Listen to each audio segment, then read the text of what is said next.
नमस्कार दोस्तों, यह है ज्ञानधारा चैनल। आज के इस वीडियो में हम लोग बात करेंगे MPPSC असिस्टेंट प्रोफेसर ज्योग्राफी के अंतर्गत जो 2017 में पेपर हुआ था उसके 7वें पार्ट के बारे में। मतलब 151 नंबर प्रश्न से लेकर 175 नंबर प्रश्न तक हम सॉल्व करेंगे। कुल मिलाकर 25 प्रश्नों को इसमें सॉल्व करेंगे। इसके पहले 6 वीडियोज अपलोड किए जा चुके हैं जिनमें 150 प्रश्न अपलोड किए गए। पहला प्रश्न पूछा गया है कि थीसियन बहुभुज का सर्वप्रथम प्रयोग किया गया था। ऑप्शन दिए हुए हैं यीट्स के द्वारा, बोक के द्वारा, जोबलर द्वारा या हैगेट द्वारा। तो आपका सही उत्तर है वो है बोक। अब आपको बताना है कि हैगेट महोदय ने कौन कौन सी किताबें लिखी थी, उसको आपको कमेंट बॉक्स में पोस्ट करना है। अगला प्रश्न है कि निम्नलिखित में कौन सा प्रादेशिक विकास का एक सामाजिक सूचक नहीं है। मतलब रीजनल डेवलपमेंट का एक सोशल इंडिकेटर नहीं है। तो आपको ऑप्शन दिए हुए हैं कि प्रदेश में प्राथमिक पाठशालाओं की संख्या, पहला ऑप्शन है। दूसरा है प्रदेश में प्राथमिक स्वास्थ्य केंद्रों की संख्या। तीसरा है प्राथमिक प्रति 1000 व्यक्तियों पर चिकित्सा कर्मियों की संख्या। और जो चौथा है कि जनसंख्या में तृतीय कार्यकर्ताओं की संख्या। अब जो चौथा ऑप्शन है वो आपका प्रादेशिक विकास में सामाजिक सूचक नहीं है। अगला प्रश्न पूछा गया कि सूची 1 को सूची 2 से मिलाना है तथा कोड की सहायता से सही उत्तर का चयन करना है। एक तरफ सूची में नियोजन के प्रकार दिए हुए हैं और दूसरी तरफ पूछा गया है कि इनका स्केल क्या है, मतलब कि कितने बृहद हैं, छोटे हैं या बृहद हैं। तो जो कृषि क्षेत्र नियोजन होता है, एग्रीकल्चर रीजन जो प्लानिंग होती है वो क्या होती है, खंडीय नियोजन होता है। ठीक है, सेक्टोरल प्लानिंग होती है। उसके अलावा जो ऊर्जा आपूर्ति नियोजन है ये व्यापक होता है, ठीक है, एक्सटेंडेड होता है। और जो ग्रामीण विकास नियोजन है, रूरल डेवलपमेंट प्लानिंग है, वो जो है स्थानीय नियोजन या लोकल प्लानिंग होती है। और जो आर्थिक नियोजन है, इकोनॉमिक प्लानिंग है, वो प्रयोजनवादी नियोजन होता है। तो आपको इस तरह से क्रमबद्ध रूप से लगा देना है। मतलब आपका सही उत्तर हो गया 2, 3, 4, 1। तो आप यहाँ पे देख लीजिए कौन सही है। 2, 3, 4, 1 मतलब बी नंबर ऑप्शन आपका सही हो गया। अगला प्रश्न है कि निम्नलिखित कथन पर विचार करते हुए दिए गए कूटों की सहायता से सही उत्तर का चयन कीजिए। कथन दिया हुआ कि प्रादेशिक विषमता ज्ञात करने के मुख्य घटक विश्लेषक पीसीए एक प्रमुख विधि है, प्रिंसिपल कंपोनेंट एनालिसिस। ठीक है, और पीसीए का सर्वप्रथम प्रयोग 1933 में हॉटलिंग महोदय ने किया था। ठीक है, अब आपसे पूछा गया कि दोनों ए और आर सही हैं, आर ए की सही व्याख्या करता है। दूसरा दिया हुआ कि दोनों ए और आर सही हैं और आर ए की सही व्याख्या नहीं करता है। तीसरा है कि ए सही है लेकिन आर गलत है। और चौथा है कि ए गलत है लेकिन आर सही है। तो जो आपका सही ऑप्शन है कि ए और आर दोनों सही है लेकिन आर ए की सही व्याख्या नहीं करता है, क्योंकि क्या है दिया हुआ है कि प्रादेशिक विषमता ज्ञात करने के लिए मुख्य घटक जो है पीसीए एक प्रमुख विधि है। ठीक है, तो प्रमुख विधि है ये इस वजह से नहीं है कि इन्होंने क्या किया था, हॉटलिंग ने इसका सर्वप्रथम प्रयोग किया था, बल्कि इसकी वजह कुछ और है। ठीक है, तो आपका जो सही उत्तर है वो बी नंबर ऑप्शन है। ठीक है, तो अब आपको याद कर लेना।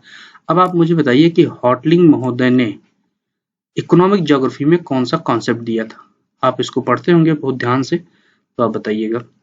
अगला प्रश्न है कि भारत की प्रमुख आयातक वस्तु है। ऑप्शन दिए हुए हैं गेहूं, कोयला, पेट्रोलियम, चावल। तो पेट्रोलियम में तो आप सभी लोगों को मालूम है। अगला प्रश्न है कि रेगुर मिट्टी किस प्रकार की मिट्टी का दूसरा नाम है। ऑप्शन दिए हुए हैं लवड़ी मिट्टी, काली मिट्टी, शुष्क मिट्टी और लेटेराइट मिट्टी। सही उत्तर है आपका काली मिट्टी। अगला प्रश्न है कि लिंगानुपात के अनुसार निम्नलिखित में से कौन सा अवरोही क्रम है, मतलब डिसेंडिंग ऑर्डर में है। और सेक्स रेशियो को डिसेंडिंग ऑर्डर में लगाना है स्टेट को। पहला है केरल, तमिलनाडु, पश्चिम बंगाल, केरल, पश्चिम बंगाल, तमिलनाडु, पश्चिम बंगाल, केरल, तमिलनाडु, तमिलनाडु, केरल, पश्चिम बंगाल। जो आपका सही उत्तर है वो है केरल, तमिलनाडु, पश्चिम बंगाल। अगला प्रश्न है कि निम्नलिखित में से कौन सा युग्म लोहा इस्पात संयंत्र एवं उससे संबंधित राज्य के अनुसार सही है। ऑप्शन दिए हुए हैं जमशेदपुर पश्चिम बंगाल, तो जमशेदपुर पश्चिम बंगाल नहीं है, कहाँ पे है आपको बताना है। दुर्गापुर झारखंड, ये भी नहीं है। राउरकेला छत्तीसगढ़, ये भी गलत है। तो भद्रावती जो है, जो लौह इस्पात संयंत्र है, वो कर्नाटक में है, यही ऑप्शन सही है। चलिए आपको मैं बता देता हूँ, उत्तर बता देता हूँ। जमशेदपुर आपका झारखंड में है, आसानी से लगा दीजिए। दुर्गापुर आपका पश्चिम बंगाल में है और राउरकेला आपका कहाँ पे है, उड़ीसा में है।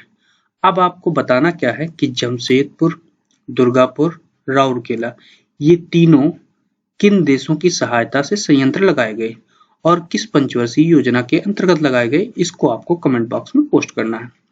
अगला प्रश्न है कि भारत और पाकिस्तान के बीच सीमा का निर्धारण किस समझौते के आधार पर किया गया था। ऑप्शन दिए हुए हैं Radcliffe, McMahon line, Durand line और कुर्जन लाइन।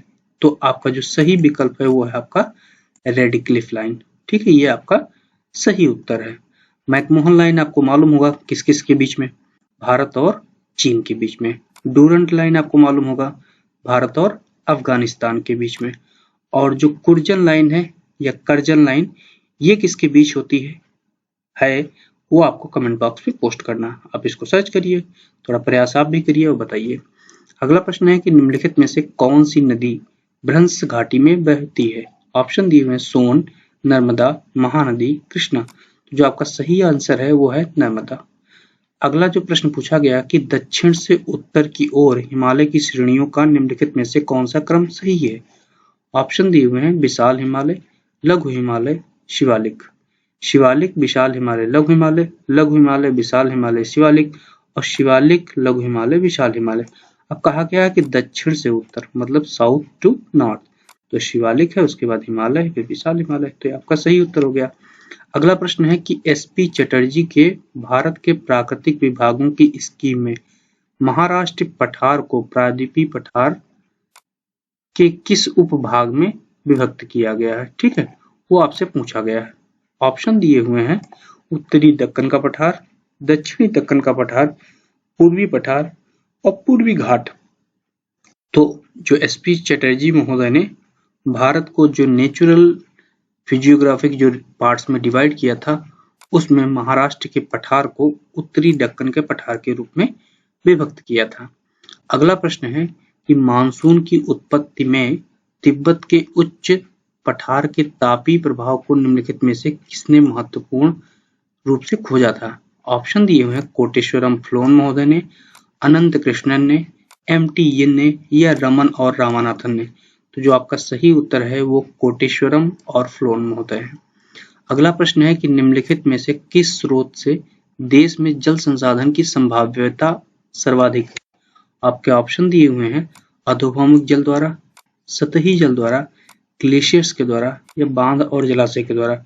जो आपका सही उत्तर है वो है सतही जल द्वारा, लेकिन इसको एमपीपीएससी ने जो है इस आंसर को डिलीट किया था, इस प्रश्न को ही डिलीट कर दिया था। अगला प्रश्न है कि भारत में नहर सिंचित क्षेत्रों में कृषि भूमि का लवणीय भूमि में बदलने का प्रमुख कारण क्या है। ऑप्शन दिए हुए हैं अत्यधिक पशुचारण, उर्वरक का अत्यधिक उपयोग, अत्यधिक सिंचाई, गहन कृषि। तो जो आपका सही है वो है कि अत्यधिक सिंचाई, इंटेंसिव इरिगेशन की वजह से। अगला प्रश्न पूछा गया है कि सिमलीपाल बायोस्फीयर निम्नलिखित में से किस राज्य में स्थित है। ऑप्शन दिए हुए हैं उड़ीसा, छत्तीसगढ़, झारखंड और उत्तराखंड। तो जो आपका सही उत्तर है वो है आपका उड़ीसा। अगला प्रश्न है कि निम्नलिखित में से किस राज्य में वर्ष 2011 में अनुसूचित जनजातियों की संख्या का कुल जनसंख्या में हिस्सा 90% से अधिक है। तो ऑप्शन दिए हुए किसमें है कि मेघालय में, मिजोरम में, मध्य प्रदेश में, नागालैंड में। तो आपका सही उत्तर है मिजोरम में। अब आपसे मैं प्रश्न पूछता हूं कि कुल जनसंख्या मतलब कि सबसे ज्यादा आबादी किस राज्य में रहती है अनुसूचित जनजातियों की, उसको आपको कमेंट बॉक्स में पोस्ट करना है। ये जो 4 विकल्प दिए हैं इनमें से ही एक कोई ऑप्शन है। अगला है कि निम्नलिखित राज्यों में वर्ष 2013-14 में किस राज्य का सर्वाधिक पेट्रोलियम उत्पादन जो है। आपका ऑप्शन दिए हुए हैं असम, गुजरात, राजस्थान, आंध्र प्रदेश। तो आपका सही उत्तर है राजस्थान। अगला प्रश्न है कि वर्तमान में जहां पर हिमालय पर्वत श्रेणियां स्थित हैं, वहां मेसोजोइक कल्प में एक लंबा गहरा तथा सकरा समुद्र स्थित था। यह आपका कथन है। और जो कारण दिया हुआ उसको हम लोग पढ़ लेते हैं कि पिछले समुद्रों में लंबे समय तक निरंतर मलबा की मोटी परत जमा हुई, जिससे भू हलचलों के कारण वलन पड़ने से अल्पाइन मोड़दार पर्वतों का निर्माण हुआ। तो आपसे पूछा गया है कि आप बताइए कि कौन सा कूट सही है। तो आप जब दोनों स्टेटमेंट पढ़ रहे हैं तो आपको लगता है कि दोनों स्टेटमेंट सही हैं और जो कारण है वो कथन की सही व्याख्या कर रहा है, तो आपका ए नंबर विकल्प सही हो जाएगा। अगला प्रश्न है कि निम्नलिखित में से एक तरफ सूची 1 में पर्वत श्रेणी दी हुई है तथा दूसरी तरफ उनकी स्थिति किस राज्य में है वो दिया हुआ है और उनको सुमेलित करते हुए सही उत्तर का चयन करना है। तो ये प्रश्न है कि सूची 1 और सूची 2 दी हुई है, तो आप आसानी से मिला सकते हैं। कैसे मिलाना है आपको कि हिमालय कहाँ पे स्थित है, तो इस राज्य देख लीजिए, जम्मू और कश्मीर में आसानी से मिला दीजिए। विंध्याचल कहाँ पे स्थित है, आसानी से मध्य प्रदेश मिला दीजिएगा। फिर उसके बाद अरावली कहाँ पे है, आप राजस्थान मिला दीजिए। और सह्याद्री जिससे जो कि पश्चिमी भाग घाट को कहते हैं, वेस्टर्न घाट्स को, वो आपका महाराष्ट्र हो गया। तो आप आसानी से जो आपका उत्तर हुआ वो हो गया 3, 4, 1, 2। आसानी से 3, 4, 1, 2 जहां पे ऑप्शन हो आप वो टिक लगा दीजिए। तो ये आपका जो सी नंबर ऑप्शन है 3, 4, 1, 2 वो आपका सही हो गया। अगला प्रश्न है कि निम्नलिखित में से दो पर्वत लगभग समानांतर हैं, कौन कौन से? अरावली विंध्याचल, सतपुड़ा अरावली, विंध्याचल सतपुड़ा, सतपुड़ा सह्याद्री। तो आपका सही उत्तर है विंध्याचल सतपुड़ा। अब आपसे मैं एक प्रश्न पूछ लेता हूं कि अरावली और विंध्याचल पर्वत के बीच से प्रवाहित होने वाली नदी कौन सी है, उसको आप मुझे कमेंट बॉक्स में पोस्ट करिएगा। अगला प्रश्न है कि भारत के 3 सबसे बड़े चीनी उत्पादक राज्य हैं। ऑप्शन दिए हुए हैं बिहार, उत्तर प्रदेश, महाराष्ट्र, उत्तर प्रदेश, महाराष्ट्र, आंध्र प्रदेश, उत्तर प्रदेश, महाराष्ट्र, तमिलनाडु, बिहार, उत्तर प्रदेश, आंध्र प्रदेश। तो आपका सही उत्तर है उत्तर प्रदेश, महाराष्ट्र और तमिलनाडु। अगला प्रश्न है कि खेतड़ी, कोलार, सिंदरी तथा झरिया क्रमानुसार संबंधित हैं। ऑप्शन दिए हुए हैं तांबा, सोना, उर्वरक, कोयला, तांबा, सोना, कोयला, उर्वरक, तांबा, कोयला, सोना, उर्वरक, सोना, कोयला, तांबा, उर्वरक। तो खेतड़ी जो कि आपका कहाँ है, राजस्थान में है, जो कि तांबे की खान है। कोलार आपकी कर्नाटक में है, जो कि सोने की खान है। सिंदरी कहाँ पे स्थित है, आपको कमेंट बॉक्स में पोस्ट करना है। ये आपका जो है उर्वरक के लिए प्रसिद्ध है। और झरिया भी आपको कमेंट बॉक्स में पोस्ट करना है, जो कि कोयले के लिए प्रसिद्ध है। ठीक है, आपको बताना है। अगला प्रश्न है कि निम्नलिखित कथन पर विचार करते हुए सही कूट की सहायता से दिए गए कूट की सहायता से सही उत्तर का चयन करना। कथन दिया हुआ है कि शीतकाल में उत्तरी भारत में शीत लहरें चलती, सही है आपका। और शीत ऋतु में हिमालय में पछुआ उदावों के कारण भारी हिमपात होता है। ठीक है, अब आपसे पूछा गया है कि बताइए कि आपका कौन सा सही है। तो दोनों कथन सही हैं और कारण कथन की सही व्याख्या करता है। मतलब कि जो शीतकाल में उत्तर भारत में जो शीत लहरें चलती हैं, कोल्ड वेव्स चलती हैं, उनका प्रमुख कारण पछुआ अवदाबों के कारण भारी हिमपात का होना है। ठीक है, अगला प्रश्न है कि आप बताइए कि निम्नलिखित में से कौन भारत का सबसे बड़ा भाषाई समूह है। ऑप्शन दिए हुए हैं सीनो तिब्बतन, इंडो यूरोपियन, आस्ट्रिक और द्रविडियन। तो आपका जो सही उत्तर है वो है इंडो यूरोपियन। तो आपने अभी तक कुल जो इस वीडियो में देखे 25 प्रश्नों को सॉल्व कर लिया। अब इसके बाद एमपीपीएससी के पेपर का 8वां पार्ट जो कि 176 नंबर प्रश्न से लेके 200 नंबर प्रश्न तक होगा, कल अपलोड किया जाएगा। तो उम्मीद है कि आपको 25 ही प्रश्न सॉल्व कराए जा रहे हैं, लेकिन चीजें आपको धीरे से समझ में आ जा रही हैं। तो आप धीरे धीरे प्रयास करते रहिए। धीरे धीरे प्रयास करने के बाद हम लोग तेजी से बढ़ेंगे और बहुत अच्छे से आपको पेपर सॉल्व कराएंगे। ठीक है, तो जो भी प्रश्न पूछे गए उनको आप कमेंट बॉक्स में पोस्ट करिए। अगर आपको कोई प्रश्न पूछना है तो भी आप कमेंट बॉक्स में पोस्ट करिए, जिससे कि हम आपको जवाब दें।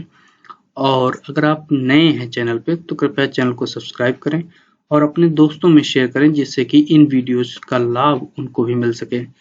बात ये है कि अभी कुछ डिमांड आ रही है कि इंग्लिश वर्जन में भी क्वेश्चंस को अपलोड किया जाए, तो हिंदी वर्जन कंप्लीट हुई होते ही इस पेपर का इंग्लिश वर्जन भी अपलोड किया जाएगा। तो आप लोग हिंदी देखते रहिए, उसके बाद अपलोड करते हैं। Thank you very much.